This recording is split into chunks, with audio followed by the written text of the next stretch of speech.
One common story that I hear from a lot of students is that when they were younger, usually in their teens, creativity would just flow out of them.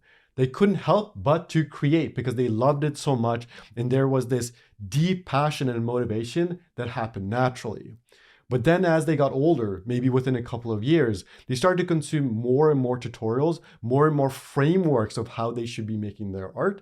And suddenly they lose touch with this passion. They suddenly lose touch with why they want to create, even though they have all these beautiful ideas in their mind. They have an inkling of the thing that they want to create, but they don't actually feel like sitting down and creating.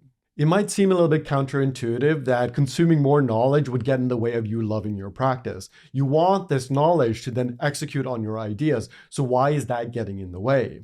The problem is that the more frameworks that you put into your mind, the more you start to warp your expectations of the things that you're going to get in the future. Instead of living with your creativity in the present moment and actually letting it just exist the way it comes out naturally, you start to push towards an end goal that you assume will give you the joy that you're looking for. Instead of assuming that the joy is here in the present, you start to assume that it's in the future. A lot of artists want to pretend like, oh, becoming a great artist is the thing that will give you the joy, instead of the other way around, where the joy of the art is the fundamental practice that will get you to becoming great, right? Like the mastery comes after the joy, not the other way around. Now, it takes a lot of courage to actually feel joy in the present moment. It actually takes a lot of courage to look at your craft and decide that, hey, I'm going to love it even though it's not that great. I know that there are artists who do way better work than me. There are artists who do these amazing things, but guess what? Me as a beginner, I'm going to decide to feel the joy in the present moment. That takes courage. And there are a lot of barriers that get in the way of that. So let's talk about 4 main ways that this shows up that we can dismantle and actually return to our love for the practice, because you do not need to force yourself to draw. It doesn't work. It isn't sustainable. You can actually fall in love with art again to the point where it's more enjoyable than watching TV shows. If you look at a lot of the YouTubers who make art all the time, the reason why they do it all the time is because they love it. It's not because they're forcing themselves, because if they are forcing themselves, they will burn out. So let's talk about 4 ways that we can dismantle this. The first pattern that I see way too often is students discounting their own progress. Even when they make tangible artistic growth, they feel like it isn't enough because they feel behind. They have a vision of where they could have been if they had just stuck to the art practice, if they'd just been disciplined enough. So they keep comparing themselves against this fantasy to the point where even real progress doesn't feel good enough. No matter how much progress they start making, no matter how hard they push, it's never enough because the goalpost keeps moving. The problem with this mindset is that the goalpost keeps moving. There's no way you'll ever catch up to it because your vision for your art will keep expanding because you consume so much beautiful art.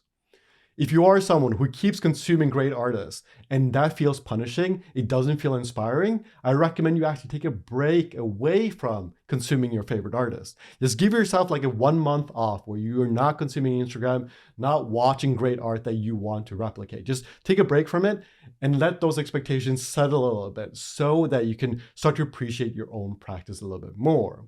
What you also want to do is actively savor the progress that you make. I know that this is uncomfortable. I know it can be hard to decide that, hey, I drew a little bit better today and I'm going to celebrate that. I know that that is hard to do, but it is worth it, especially if you want to get to a place where you are just in love with the practice.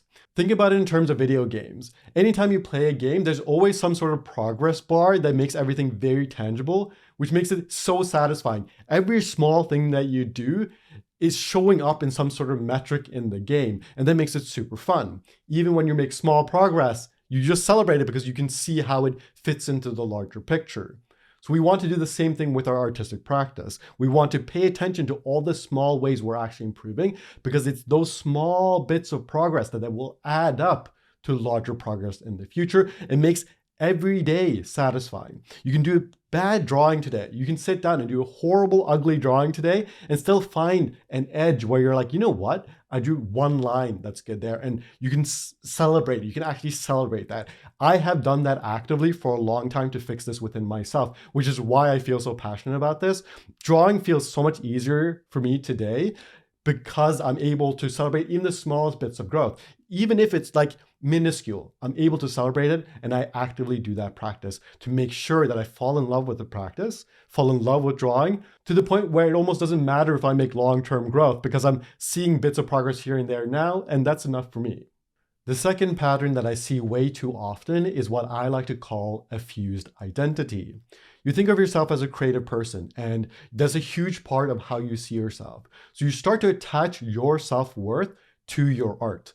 Anytime you see something ugly in the art, you start to judge yourself because of it. You think that your worth as a human being is on the line. The problem with this mindset is that challenges become hard to face, and you start to avoid taking risk in the practice and the art because you're so afraid of what that will do to your sense of self, which makes a lot of sense. That's very logical. The problem with this mindset is that it's not true.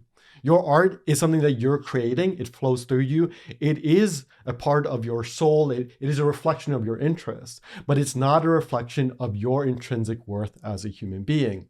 A great artist is not more valuable than a beginner artist. That's not how that works. The master artist is not magically more valuable as a human being. They might be making more money or get more likes on social media, but their intrinsic worth as a human being was not up for grabs. It was not up for debate. And I know that in our culture, that isn't something that we're taught. A lot of us are taught that we have to earn love, that we have to earn our place in society by being good at things. But this is fundamentally not true. And the problem with this mindset is that it doesn't motivate you to make more art. It doesn't motivate you to actually face challenges. I feel like the video game example is great here because when you play a video game, you do not have an attachment to it, which is why you can have so much fun with it. You can go and die in a video game and it doesn't really matter because you're not usually attaching your self-worth to it. But art feels more personal, so a lot of us end up attaching our self-worth to it. This is something that I struggle with for over 10 years and honestly makes me deeply emotional when I talk about it because I had such a hard time separating myself from the art to the point where I stopped enjoying my art practice. I just didn't enjoy making any drawings anymore because anytime I did a face or a portrait that was slightly off, I started to judge myself. I started to spiral in my own mind about ways that I'm failing as a human being. And that's just not true. Your worth as a human being is not up for grabs. Now, if you are someone who's struggling with this and you want my help with it, check out the Joyful Creative that's linked below. It's a course and mentorship program where we'll do one-on-one calls, talk about some of these challenges, because I feel so deeply passionate about this. I feel like this is why I became an art teacher. I want to help others avoid the pain that I went through. I want more artists to actually create from a place of joy and not feel so clenched up and tight around their practice because it doesn't have to be that way. Art can become addicting. It can be so much fun that you actually don't watch TV shows or play video games because the drawing is actually more fun. That is very possible. There's tons of artists who are in that place, but it's also very common for artists to develop these barriers to that enjoyment. These are perfectionistic tendencies that get in our way of actually expressing ourselves. And I do think that the world needs more beautiful art. The world needs more artists, even beginner artists, to just make art that they love, because you show up better in the world when you are allowing room for that expression. The more you express yourself and actually are in alignment with your creativity, the easier it is for you to show up for the people in your life in a way that is beautiful. And you have to believe that. Like, trust me, I'm a way better friend today because I love my art practice than I was 10 years ago. My tightness around my art practice actually impacted all aspects of my life, which is why art is such a beautiful thing. You really use it as a way to improve all aspects of your life. So if that makes sense for you, if this is something you're interested in, check out the link below and I will meet you in our first call. The third pattern that a lot of artists fall into is what I like to call the false dream. The dream is that at some point in the future, we will hit perfect conditions where doing our art won't feel as risky anymore. Now, the perfect conditions can have to do with, the right amount of savings, the right amount of time in life, or technical drawing skills. Or once I hit this level of skill with my art, then I can finally pursue my dream project. I'm holding myself back from my dream project because I need these technical skills. And once I have the technical skills, there won't be any risk anymore. And then I can fall in love with the practice and just do my art and have fun with it. The problem with this mindset is that you'll never hit that. That's never going to happen. The complexities of life are always going to be in your way. You're never going to hit a point where drawing becomes easy and just natural. There will always be some risk in it. There will always be a little bit of vulnerability in it. That's what art is. The art requires a bit of vulnerability from you, but it can be enjoyable in the present moment, even with all these external complexities, even with all of the hard things in your life. You can still make art that you love and care about, even if you don't have the right amount of skill for it right now. There's never going to come a time where your skills feel perfect and it doesn't feel risky. See what happens when you actually give yourself the room to take the risk. What happens when you actually try to do a mini version of your dream project? What happens? The beautiful thing about creativity is that you can always go back and redo things. So if you're worried that you're going to taint the project by not doing it perfectly, you can still do it, right? You can still pursue it and see what happens and then learn from it. One of the best ways to learn in your drawing, the best way to improve your drawing skills is actually pursuing things that you care about. The more time you spend drawing things that you don't care about, doing studies that you don't care about, the more time you're wasting. You're not going to improve that way because you're not paying attention and you're teaching your body over and over again that you don't enjoy drawing. If you've seen a decline in your art practice, the amount of hours that you spend drawing because you've been studying and trying to do, master's studies and learning these technical skills, then take a break from all of that and just draw things that you enjoy.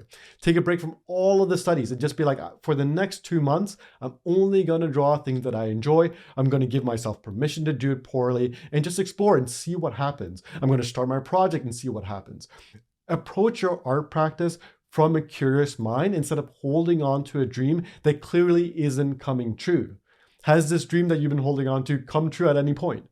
Have you ever felt like you were actually getting closer to it? Because in my experience, this false dream just kept getting bigger and bigger because I was so afraid of facing the fact that joy can be felt in the moment. You don't need to hold back from it. You don't need to judge your art in a way that makes it miserable. You can actually have tons of fun even though it's poorly done. You don't need to attach your self-worth to it. You can just have fun and play around and let go of this dream that things are going to be perfect in the future. Put trust in your future self to just guide you. Put trust in your present self to enjoy the practice and have it add up to something. You don't need to have it all defined. We do not need like a 5-year plan of where we're headed. You can actually just let go of all of that, put trust in the drawings, and just enjoy it and see what happens. Let it be an adventure. What fun is this if you know where you're headed? If you knew exactly what you were going to create, it wouldn't be any fun. And the more time you spend thinking that you should know it all, the less fun the adventure becomes. It just doesn't feel like a journey. Would you really want to hang out with your friends if you knew exactly what they were going to say, beat for beat, every single experience, you had it already figured out? Would that be fun? Treat your art like a friend where you're allowing it room to just show up in ways that are true to it. And give yourself a little bit of room for that to exist. I know that can be scary. I know it takes a lot of courage, but that is the only way you can really experience art and all that it has to offer. You will not experience everything that you can actually make unless you leave room for uncertainty, which I know is hard if you're a perfectionist, but that is the skill that we need to practice if we want to fall in love with drawing again and not have to force ourselves to do this. Would you really want to improve if it required you to punish yourself and force yourself to all the way through? Or would you prefer having it be an adventure and then landing in a place where you're actually happy with your art and you've also improved technically because it was just so much fun that you couldn't stop doing it? Doesn't that sound like a more efficient way of going about it? Like the joy seems like the obvious answer. The love is such an obvious answer. We do not approach all aspects of our life from this position where we need to force ourselves. But for some reason, when it comes to creativity, we've just convinced ourselves that we need to force ourselves. That's not true. You can actually enjoy it right now. The fourth pattern is what I like to call projections. This is when you don't even try your hands at stuff that you want to pursue because you assume it will be embarrassing. You assume that if you actually try your hands at your dream project, that it wouldn't turn out well and that it would be embarrassing.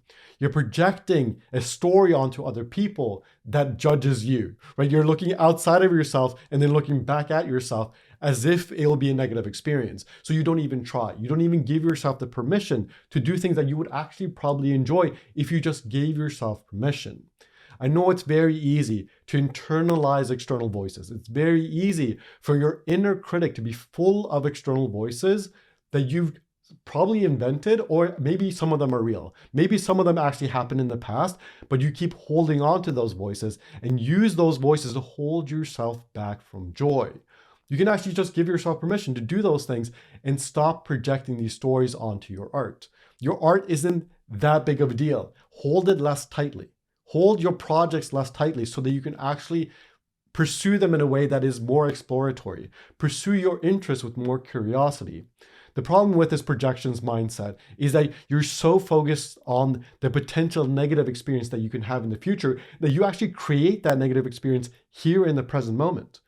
Because you're thinking about these ideas that you want to do and how embarrassing they would be if you tried them, you actually create that experience right now, here. As you do drawings that you don't actually care about, you're creating that negative experience here. You're guaranteeing the negative experience and not even giving yourself the chance to experience the positive aspects of failing at things that you care about.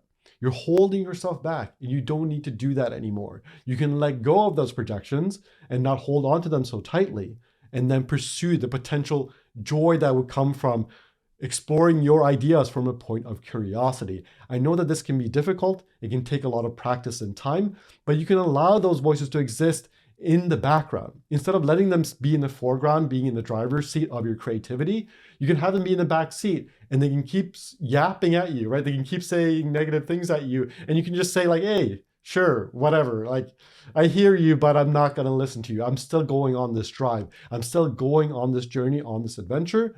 You can sit there in the back seat. I hear you. I honor your voice, but also you're not the guide here. I'm in control. I'm choosing to take the risk. I'm choosing to have the courage to take the risk at things that I actually care about. The reason why I feel so passionate about this is because I didn't pursue projects that I cared about when I was younger, because I thought I need to improve technically. And my perfectionism held me back for so many years, and now it's been quite painful to see that in other students. So many emails I get are about this at their core. So many emails that I get about not drawing as much as that people want to, not doing things that they care about, is because they had these internalized voices. So if you are someone who struggles with any of these things that I've mentioned in this video, then check out the Joyful Creative. I would love to work with you because this is what I care about. This is what I want to help you with. But if you are in a position where you can't do this right now and this is not what you have time for, try to find joy in your practice no matter what it takes. Try to explore, try to give yourself permission, and just stop consuming information that makes you feel bad about your practice. If there are tutorials that make you feel bad, if there are great artists that you used to love and inspire you, but now they feel punishing, just stop consuming all of that information. Change your information diet so that you can actually lean into the joy of drawing, and put faith in the fact that if you loved your practice enough, if you just explored it and allowed it to exist naturally, that you would find something that would help you improve on the one hand, on the technical level, but also would actually have a lot of deep meaning in your life, and it would improve your life in all aspects. You would feel more energized to draw. You would feel enjoyment in life in a way that is hard to describe in words.